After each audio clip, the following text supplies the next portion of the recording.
अस्सलाम वालेकुम, welcome to my YouTube channel medicine information for public. दोस्तों कैसे हैं आप? उम्मीद है कि सब दोस्त मेरे बिल्कुल ठीक होंगे, खैर वाफिस होंगे। दोस्तों आज की वीडियो हमारी होगी सेरोलिन सिरप के बारे में।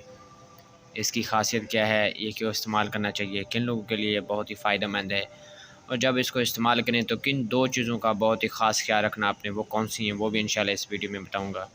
वीडियो को इन तक लाजमी देखिएगा, किसी भी पॉइंट को स्किप ना करिएगा, ताकि आपको इस बारे में मुफीद मालूमात और अहम जो इम्पोर्टेंट पॉइंट्स हैं उनके बारे में पता चल सके। तो दोस्तों चलते हैं अपने वीडियो की तरफ। जो दोस्त मेरे चैनल पर नए हैं वो मेरे चैनल को सब्सक्राइब कर लें और बेल आइकन को प्रेस कर लें, ताकि इस तरह की मुफीद मालूमात जब भी मैं अपलोड करूँ तो आपको टाइम टू टाइम मिलती रहे।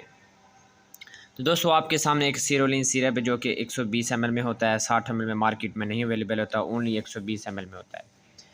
तो अगर हम इसकी बात करें, सबसे पहले हम इसकी कंपोजिशन की बात करें तो सबसे पहले आप देख सकते हैं कि ये कैमरामैन मेरा दिखा सकता है, ये आप देखें सबसे पहले इसके ऊपर लिखा हुआ है थियोफाइलिन। तो थियोफाइलिन सबसे पहले हम इसके एक एक पॉइंट को वेरीफाई करते हैं, डिटेल में बात करते हैं, फिर इसके बारे में पढ़ेंगे ये किस चीज़ के लिए।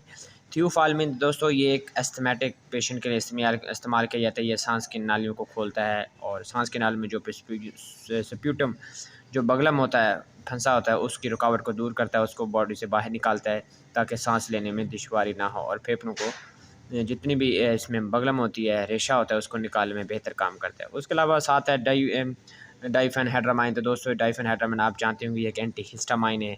ये उल्टी को भी कवर करता है और एलर्जी को, रैशेज़ को, अर्टिकेरिया को और हल्का फुल्का सुकून भी देता है, और इसके साथ साथ खांसी भी ख़त्म करता है। उसके साथ हम बात करेंगे अमोनियम क्लोराइड की। दोस्तों सब दोस्त जानते हैं कि अमोनियम क्लोराइड ये एक्सपेक्टोरेंट होता है। एक्सपेक्टोरेंट वो चीज़ होती है जो कि रेशे को बाहर निकालने में काम करती है, और डाययूरेटिक भी होता है, यूरिन को ज़्यादा निकालता है, ये भी एक काम करते हैं। इसके साथ साथ एंड पे है मेंथोल। तो दोस्तों बहुत से लोग जानते हैं कि मेंथोल क्या है। मेंथोल आप ये दे सकते हैं, मेंथोल का बड़ा रोल है हमारी बॉडी में। मेंथोल जो है ये भी एक मतलब ये कहने के हर किस्म की खांसी के लिए भी इस्तेमाल किया जाता है, और भी बहुत सी चीज़ों के लिए इस्तेमाल किया जाता है। तो ये था इनका केमिकल फार्मूलेशन, इसका केमिकल फार्मूला जो कि आपको बता दिया, theophylline, डाइफेनहाइड्रामाइन, ammonium chloride plus menthol. ये थी इनकी कंपोजिशन। अब हम बात कर लेते हैं कि ये बेसिकली सिरप जो है ये क्यों बनाया गया है। तो दोस्तों मैं आपको बता दूं, थले आप नीचे दे सकते हैं, relieve bronchial spasm and facilitate effective expectoration. ये जो सिरप है ये ब्रोंकियल स्पाज्म, ब्रोंक्यूल्स क्या होते हैं? ब्रोंक्यूल्स ये है कि आपकी फेफड़ों की जो नालियाँ होती हैं उसे हम ब्रोंक्यूल्स कहते हैं। ट्रैकिया के नीचे जितने भी फेफड़ों की बारीक बारीक से नालियाँ होती हैं ये हमारे ब्रोंक्यूल्स हैं। सांस की नालियाँ ब्रोंक्यूल्स हैं। इसमें जितने भी स्प्यूटम हो, रेशा हो, बगलम वगैरह रुकी और जमी हुई हो, उसको निकालने के लिए बहुत ही कारगर साबित होता है। दोस्तों अब हम बात करते हैं इसकी कंपोजिशन की बात होगी। अब हम बात करते हैं ये किस चीज़ के लिए।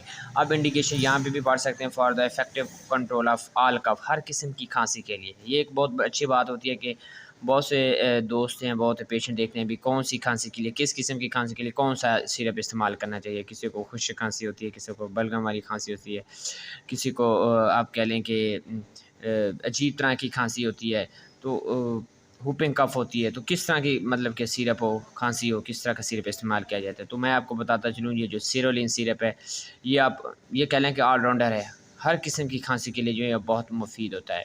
उसके अलावा नीचे लिखा हुआ है जी विद नेज़ल एलर्जी। मैंने आपको पहले बताया कि इसमें जो डाइफेनहाइड्रामाइन है ये एक नेज़ल कंजेशन के लिए इस्तेमाल किया जाता है।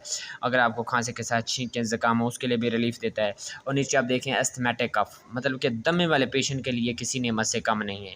तो याद रखें, अगर आपके घर में कोई भी पेशेंट ऐसा है, कोई भी बुज़ुर्ग ऐसे हैं जो कि सिगरेट का बहुत ज़्यादा इस्तेमाल करते हैं और अक्सर की छाती से जो है सांस निकालना मुश्किल हो जाता है, सांस निकालते वक्त सीटियों जैसी आवाज़ आती है, तो ये सिरप जो है वो उसके लिए बहुत ही मुफीद साबित होता है। ब्रोंकाइटिस भी ये होता है कि सांस की नाले में जो है ब्रोंक्यूल्स होते हैं, उसमें अगर किसी किस्म का इन्फेक्शन के साथ रेशा जमा हो तो उसको भी निकालने के लिए काम आता है। रेस्पिरेटरी ट्रैक कंजेशन, अगर हमारे respiratory upper and lower respiratory किसी किस्म की कंजेशन है, स्प्यूटम की, रेशे बगलम की किसी किस्म की कंजेशन हमारे अपर रेस्पिरेटरी सिस्टम और लोअर रेस्पिरेटरी सिस्टम में, तो ये भी सिरप उसको निकालने में हेल्पफुल होता है।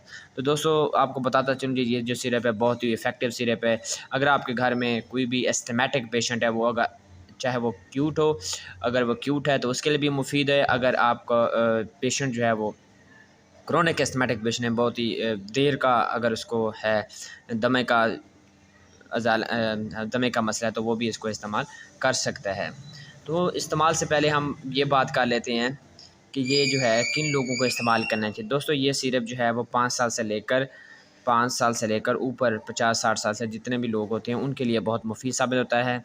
इवन कि ये बच्चों को भी इस्तेमाल करवाया जाता है जिनको चेस्ट का इशू हो, रेशा बहुत ज़्यादा हो और सांस लेने में दुश्वारी हो, सांस की नाली तंग हो, या आप ये कह लें कि ट्रैकिया में किसी किस्म की रुकावट हो, तो उसके लिए भी बहुत ही मुफीद साबित होता है।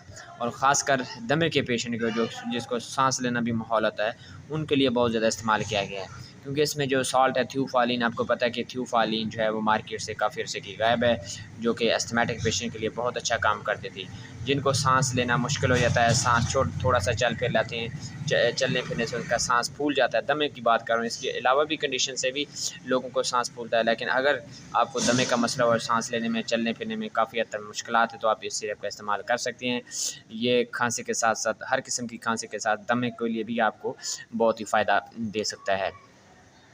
तो हम अब चलते हैं कि किन चीज़ों का ध्यान रखना चाहिए, जो मैंने आपको शुरू में बताया कि जब भी आपने ये सिरप इस्तेमाल करना है तो 2 चीज़ों का आपने ध्यान रखना है। जब भी ये सिरप इस्तेमाल करें तब किसी किस्म की कोई भी काम नहीं करना, जैसे मशीनरी पे कोई काम करना या ड्राइविंग करना या कोई भी फोकस वाला काम जहाँ पर बहुत ही ज़्यादा आप कह लें कि देखने से काम हो, तो आपने ऐसा काम बिल्कुल नहीं करना है, क्योंकि इसके इस्तेमाल से थोड़ी बहुत आपको गलूदगी हो सकती है। तो इसको इस्तेमाल से पहले आपने बेहतर है कि आप रात सोते वक्त यूज़ करें या दिन के वक्त भी करना चाहते हैं, क्योंकि इसकी डोज जो है वो सुबह शाम की होती है, दोपहर की भी होती है। तो इसको तभी इस्तेमाल किया जब आप बिल्कुल रेस्ट पोजीशन में हों, और दौरान ड्राइविंग या दौरान मशीन ऑपरेशन अगर आप ऑपरेट कर रहे हैं तो इसको इस्तेमाल ना करिएगा, क्योंकि इससे नींद आ सकती है और आपको नुकसान का अंदेशा हो सकता है। तो दूसरी बात आपने जो ध्यान रखनी है वो है कि प्रेग्नेंट वुमन, हामला ख़वातीन जो है इनका इस्तेमाल जो है वो ना करें। अगर किसी लिहाज से इस्तेमाल करना चाहती हैं तो पहले अपने डॉक्टर या फार्मासिस्ट से मशवरा ज़रूर करें कि इसकी कितनी डोज़ लेनी चाहिए या इस्तेमाल करना ज़रूरी है या नहीं। ये 2 चीज़ों का अपने ख़ास ख्याल रखना है। अब आते हैं हम इस्तेमाल के बारे में। बहुत से खांसी के सिरप ऐसे होते हैं कि उसको पानी में, नीम गर्म पानी में हल करके इस्तेमाल किया जाता है, और बहुत से खांसी के सिरप होते हैं कि आप उसको वैसे भी इस्तेमाल करते हैं। तो इसका क्या मकसद है? तो दोस्तों आपको बताता चलूँ, जो ये सिरप जो है आप पानी में भी हल करके भी इस्तेमाल कर सकते हैं। आधा गिलास आप ये कह लें कि पानी ले लें, उसमें 2 चम्मच ये सिरप के डाल के आप इस्तेमाल कर सकते हैं सुबह दोपहर शाम। वो लोग जिनकी उम्र 18 साल से ऊपर है, बड़ों की बात कर रहा हूँ। तो सुबह दोपहर शाम 2-2 चम्मच आप आधे गिलास नीम गर्म पानी में भी हल करके इस्तेमाल कर सकते हैं। वैसे भी पानी के अलावा भी आप इस्तेमाल कर सकते हैं। इससे फ़ायदा ये होता है पानी में तो स्प्यूटम जो है वो जल्दी जो है वो निकल जाता है, आपको जल्दी रिलीफ़ मिल जाता है। उसके अलावा दोस्तों आपको इम्पोर्टेंट बात है ये कि कंपनी जो है मैन्युफैक्चर वाली लेमन डोज़ा है, ये एक मल्टीनेशनल ब्रांड है। तो आप ये देख लें, जब भी ये सिरप इस्तेमाल करना है तो अच्छी तरह आपको उन्हें शेक करना है। शेक करने के बाद ही आप इसको इस्तेमाल जो है वो कर सकते हैं। अब आपको अंदर से भी दिखा दूँ इस सिरप की क्या सिचुएशन है, क्या कंडीशन है। ये जो सिरप दोस्तों ईज़िली आपको किसी भी मार्केट में, किसी भी मेडिकल स्टोर या फार्मेसी में बआसानी मिल सकता है।